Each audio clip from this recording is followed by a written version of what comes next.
સ્વાગત છે મિત્રો તમારો મારી યુટ્યુબ ચેનલ પર। મિત્રો હાલમાં ગુજરાત ભરતી બોર્ડ દ્વારા મિત્રો અલગ અલગ જગ્યાઓની ભરતી માટેની જાહેરાત કરવામાં આવેલ છે।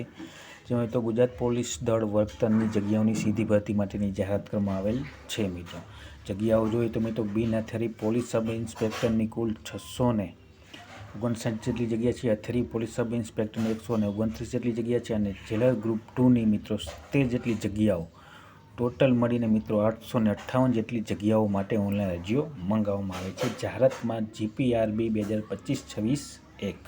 ત્યારબાદ મિત્રો LRDમાં જોઈએ તો મિત્રો પોલીસ સબ ઇન્સ્પેક્ટરની શૈક્ષણિક લાયકાત જોઈએ તો મિત્રો process bachelor degree of any university સ્નાતક કરેલ હોવું જોઈએ। ત્યારબાદ મિત્રો લોકરક્ષક કેડરની જોઈએ તો GPRB 2025-26 જાહેરાત ક્રમાંક 1 માં મિત્રો બિન હથિયારી પોલીસ સબ ઇન્સ્પેક્ટરની કુલ 6942 જગ્યા। ત્યારબાદ પોલીસ હથિયારી પોલીસ કોન્સ્ટેબલની 2458 જેટલી જગ્યા। હથિયારી પોલીસ કોન્સ્ટેબલની મિત્રો 3002 જગ્યા। અને ત્યારબાદ જેલ સિપાહીની કુલ 300 જગ્યા અને જેલ સિપાહી મહિલાની કુલ 31 જેટલી જગ્યા ટોટલ મળીને 12733 જેટલી જગ્યાઓ માટે ઓનલાઈન અરજીઓ મંગાવવામાં આવે છે। મિત્રો જે અગત્યની નોટિસ છે તે મિત્રો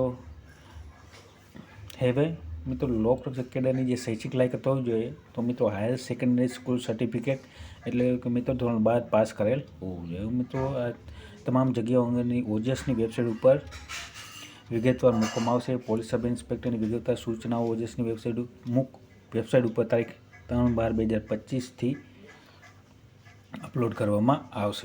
મિત્રો ઓનલાઈન અરજી કરવા માટેની તારીખ પોલીસ સબ ઇન્સ્પેક્ટર લોકરક્ષક કેડરની 3/12/2025થી 23/12/2025 દરમિયાન તમે ઓનલાઈન અરજી કરી શકશો। તો મિત્રો આ પ્રમાણે 29/11/2025ના રોજ ગુજરાત પોલીસ ભરતી બોર્ડ દ્વારા મિત્રો પોલીસ સબ ઇન્સ્પેક્ટર અને પોલીસ કોન્સ્ટેબલની ટોટલ મળીને મિત્રો 13,591 જેટલી જગ્યાઓ માટે ઓનલાઈન અરજીઓ મંગાવવામાં આવે છે। તો જે પણ ઉમેદવાર મિત્રો ઓનલાઈન અરજી કરવા માંગતા હોય તો સર્વ ઉમેદવારનો વિનંતી અને વિડીયો ગમે તો લાઇક શેર અને સબસ્ક્રાઈબ કરવાનું ભૂલતા નહીં। જય હિન્દ।